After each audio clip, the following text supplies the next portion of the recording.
Isang mabiyay at masaganang araw po sa ating lahat at welcome back po dito sa ating YouTube channel at Facebook page. Ako po ang inyong lingkod, tagapanood TV. Ngayong araw mga tagapanood, ating bigyan ng komento reaction yung banat ni Skastakli kay Bobby Ray Parks patungkol sa kasal nila ni Zainab Haraki. At ang video na yan ay galing po sa channel ni Showbiz Trend Update. Nasa description po yung link ng kanyang channel. Bisitahin po at pakisuportahan na rin. At syempre, huwag niyo pong kalimutan na mag-subscribe din po dito sa ating channel. Kaya naman huwag na natin patagalin to. Simulan na po natin ang ating reaction video sa araw na to mga tagapanood. Let's do this! Welcome back sa aking channel. Singer-rapper Skastakli binanatan ang basketball player na si Bobby Ray Parks at ang ex-girlfriend na si Zainab Haraki matapos ang maging kasal nito. Panuurin at pakinggan ang buong detalye.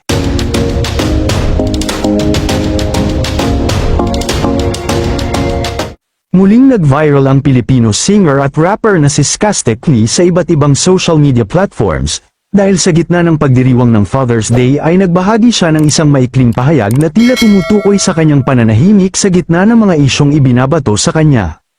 Matatandaan kasi na matapos ikasal ang dati niyang girlfriend na si Zainab ay marami ang nagsasabi na buti na lang daw ay iniwan siya ni Zainab at nagpakasal kay Ray Parks.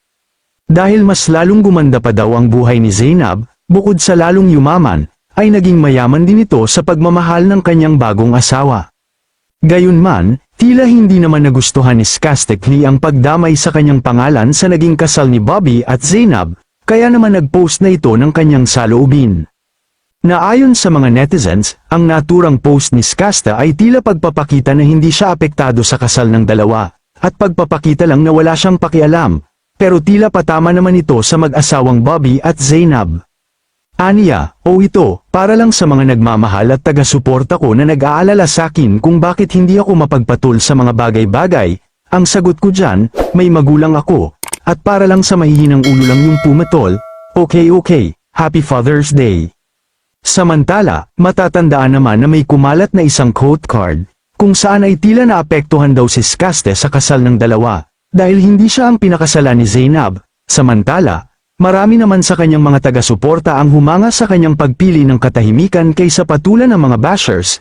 Hinangaan din siya dahil sa pagiging kalmado niya sa kabila ng mga batikos na natatanggap online. Kayo mga ka-showbiz, anong masasabi niyo sa ating showbiz topic ngayon? Para sa akin mga tagapanood, hindi ako naniniwala kay Skastakli na baliwala lang sa kanya yung mga ganyang ipinupukol sa kanya, lalo na po may kinalaman kay Zainab, Kasi syempre, kahit papaano mga tagapanood, masakit po yan, lalo na kung makakabasa ka ng isang komento na makikita doon na ikinukumpara ka kung paano mo pinanghawakan, inalagaan at naging bahagi ng buhay mo si Zainab, tapos ngayon napunta kay Bobby Ray Parks. So masakit po yun para sa isang lalaki, may kumpara ka. Dagdag pa doon yung mga issue niya noon na nananakit di umano ito si Skastakli, tapos hindi marunong mag-asikaso, tapos babaero pa, sobrang babaero daw. In fact, mga tagapanood, sabi nagkatulo pa nga daw itong si Skasta. Yun ang sabi-sabi po noon mga tagapanood. Kaya hindi pa ako naniniwala na hindi siya apektado. Apektado yan siya kahit papaano. Pero syempre hindi niya na pinapakita sa social media. Pero in real life, medyo masakit po sa kanya. Naiinis po talaga siya sa mga ganun. Sino pa mang hindi maiinis, lalo na ikunokonekta pa rin yung pangalan mo doon sa nakalipas mo, 'di ba? Pero kung ako sa kanya, kung ganun na ipinapakita, ang magandang naging sagot nun